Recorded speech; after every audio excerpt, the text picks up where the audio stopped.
Next, we have Maxime Bougie. His presentation is building an open source-based audio streaming platform.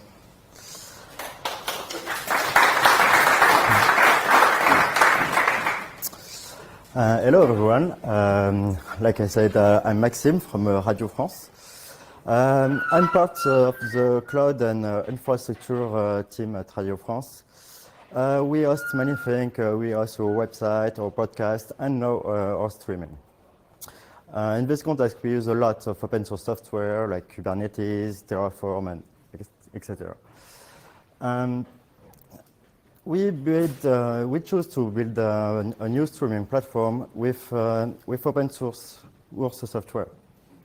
So that's what we'll see today. So we stream audio. We're a radio station. We broadcast radio in France. And we have a lot of radio. We have 7 brands, 6 national channels. We're broadcast everywhere in France. 47 local channels, mostly France Bleu. Oh, sorry. And 23 music web radio, which are broadcast only on the internet. We have a lot of listeners, about 2 million listeners a day. You can see here a graph with the peak in the morning, where we get 200,000 simultaneous listeners. So we need to stream this. Before we built the platform, the audio were produced in the home of Radio France, send it to the third party with kind of a black box for us, and stream by SCAST to our listener. So we were not really satisfied with the service provided and wanted to modernize the streaming platform and make it our own. The first thing was to put it in the cloud. Why? Because the rest of our technical stock is already there. And we wanted to stream HLS in place of Icecast. So just to be clear about Icecast and HLS, the 2 streaming formats, Icecast is the streaming server. It was a historical way of streaming radio.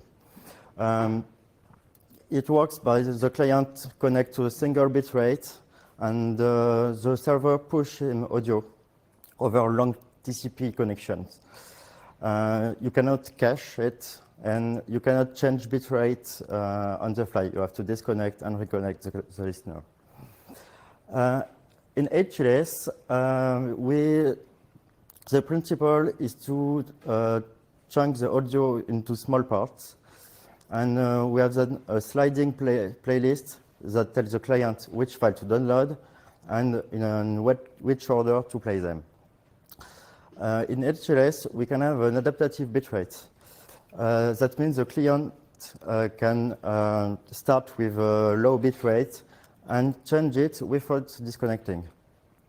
So it's to provide a way better mobile experiences, especially in transport. And one of the most important thing for us is it's cacheable. It's just static files, so we can audio files and playlist files, but it's not a stream, it's files. So how do we build our platform? The first thing was to transport the audio from the home of Radio France, where it's produced, to the cloud. We're in AWS, so we get to transport there. Next, we'll see how to produce the two formats, Icecast and HLS. Then, how to deliver the content to our listener. As I said, we have a lot of listeners. And finally, we'll see how to monitor the platform. Like any system in production, we need to monitor it and operate it. So first part, how to get the audio to the cloud. At Radio France, the audio is produced in several ways. The national and local and web radio each have this own way of producing audio. But at the end, all this audio is impact TS in the multicast network of the home of Radio France. So the first thing we did was to create a direct connect, which is a dedicated link between the home of Radio France and the cloud, so a fiber. But how do we transport multicast into AWS? There is a problem here. There is no multicast in AWS, like in any other major cloud provider. So here we come SRT. If you saw the previous talk, we talked about that. There's a three parts in SRT: secure, because it can encrypt the stream; reliable, because it can retransmit the packet, and so we can prevent packet loss; and transport, to dynamically adapt the transport with the network perturbation. So the main advantage for us is that it can take multicast stream and transform it into unicast stream into the cloud in a reliable manner, because we will traverse many firewall and many networks between the home of Radio France and the cloud. So we have SRT here. So the thing we did is just put two servers in the home of Radio France in their data center, and takes the multicast stream and transform it in SRT and send it into the cloud. But we want to transport the stream in a resilient way. A lot of things in this talk is about resiliency. And each radio channel has two sources at the home of Radio France that we call here main and backup. And we have a third source, which is a satellite backup, which I'm not going to talk a lot about it because it's done by the third party. But the principle is that we have two servers in the home of Radio France, which each takes the two sources of each radio, and we create a full match interconnection between two SRT listeners in the cloud. So at the end, for each radio channel, we get 5 inputs here. This is the two listeners are exactly the same at the end. Okay, great. So we now have a way to transport the sound into the cloud. But now we have to produce the stream format. So the goal is still to produce Icecast and HLS. If you saw the previous talk, you know the software to do this exists. So we chose LiquidSub. For those who don't know, LiquidSub is an audio and video streaming language.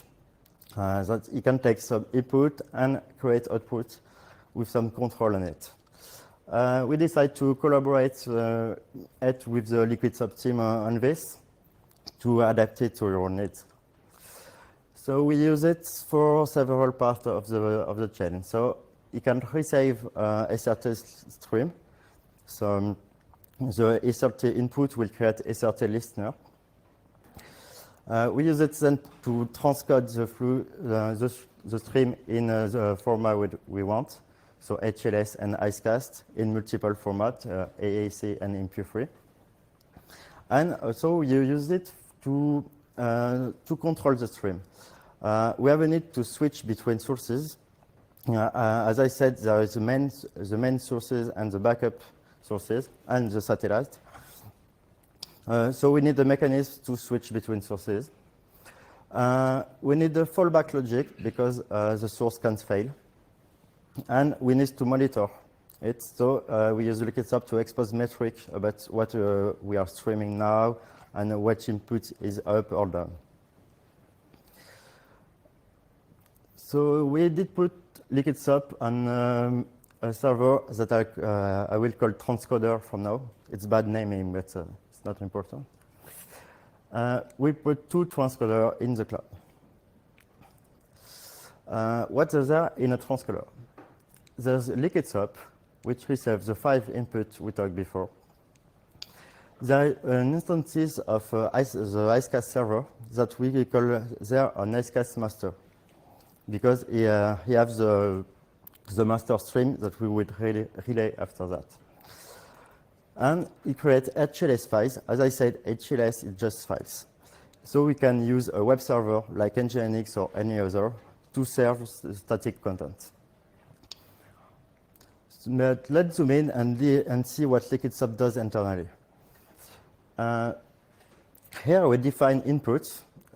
We have the 5 inputs we talked before, the main, from the 2 SRT caller, main caller 1, main caller 2, and the backup, and the satellite. I will not talk about the override, that's just for us internally. And all of these sources are fileable. They all can fail. And we create another source that is a safe blank that will serve us if everything else has failed. We will switch to blank because it's better to broadcast blank than nothing. Next, we need the logic to switch between sources. So we'll use a native Liquidsoft function for the switch. And a function is playing, which is a Boolean. We just tell does this source has to play. When only one of them can be true at a time. Next, we need fallback logic. What happens if the source I want to play is down? So I use the fallback operator of Liquidsoft that take at the first the live source, the source we want to play before. But if that's not available, the fallback operator will take the list in order. And at the end, we have the safe blank we talked before. So this never failed. Now that we have a source that never failed, we can output it. Again, we use a classical Liquidsoft operator. It is output.file.hs. It takes some parameter, like the segment duration. It's the size of the chunk of audio. And the source we created before. Here I create a source that have two quality, mid-fi and hi-fi. I use FFmpeg to encode them with libfdk and mix them in MPEG-TS because it's the most supported format in HLS for the client. As Roman talked before in the talks, Liquidsoft use a lot of callback, and we make use of them. For example, on fail change is a function which is called every time a segment, HLS segment is created. We use them to upload segment to CDN, for example. But you can do everything you want with the file. And we use a segment name to create the file name of the segment with a timestamp and the position of the segment. Next, we output to IceCast, which is much simpler. We output it in localhost because the IceCast master is on the transcoder. Again, we use an encoder to make the AAC stream, and still with the same sources, which never fail. Okay, so now we don't now have the two stream IceCast and HLS files hash. This is playlist and segmented audio, and we needed to deliver that to your user. So how to scale it? we can start by Icecast.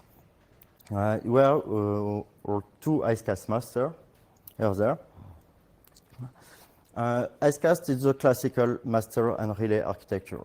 So we just put a bunch of Icecast relay and each Icecast relay will relay all the stream of the Icecast master.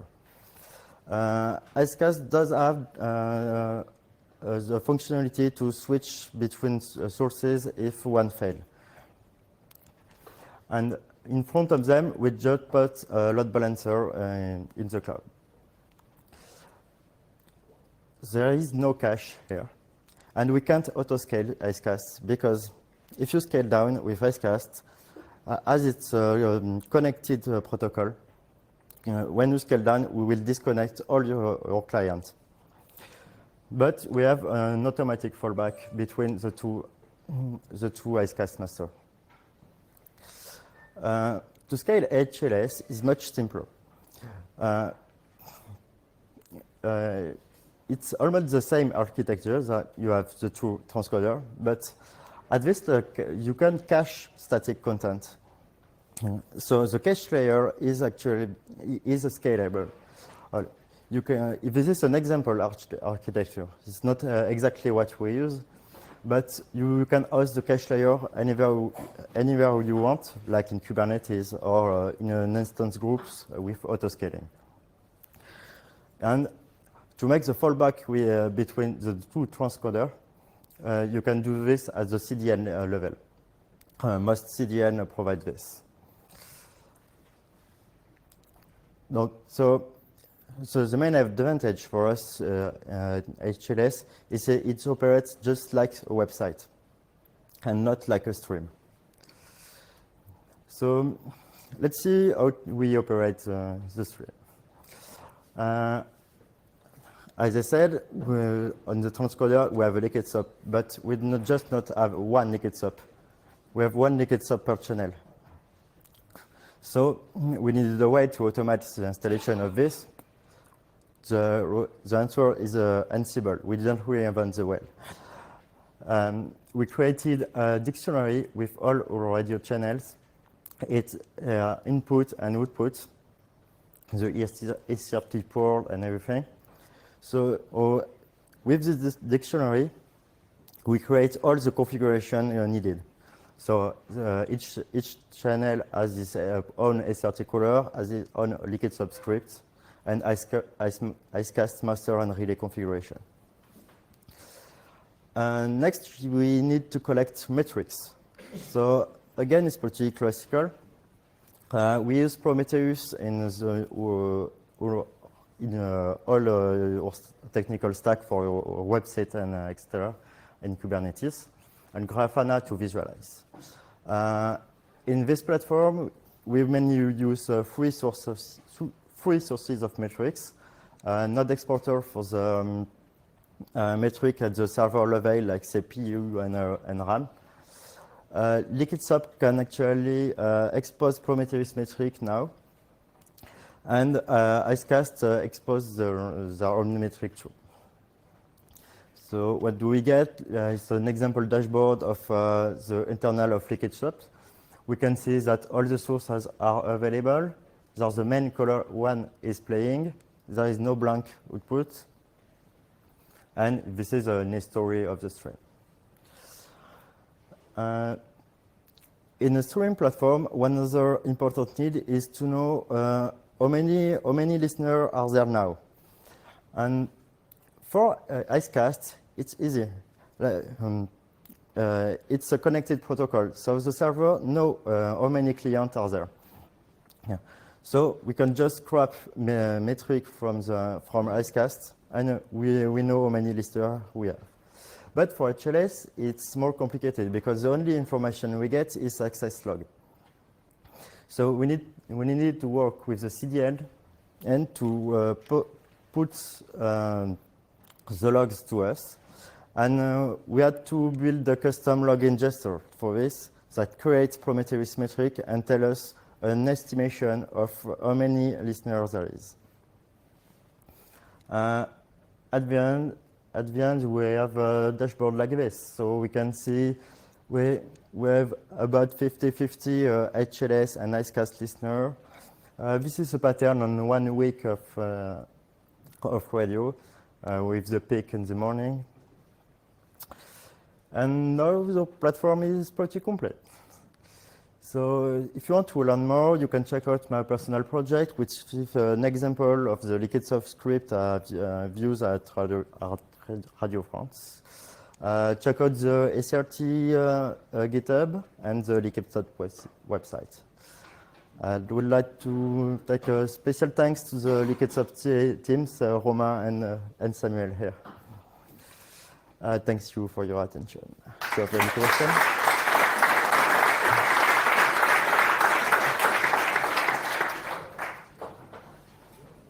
Questions. How does the failover mechanism work? What process detects and switches the content? How do you feed the satellite into the cloud? Attends, laquelle? That's How does failover mechanism work? The process detects and switches the content. There are two questions here. I will start with how do you feed the satellite into the cloud with SRT. The third party provides us with an SRT stream, and we just use like another stream. And how does the failover mechanism works? It was in the fallback slide. So Liquidsoft actually detects if there is any content to stream, and if there are no content, it go back to it switch to another sources.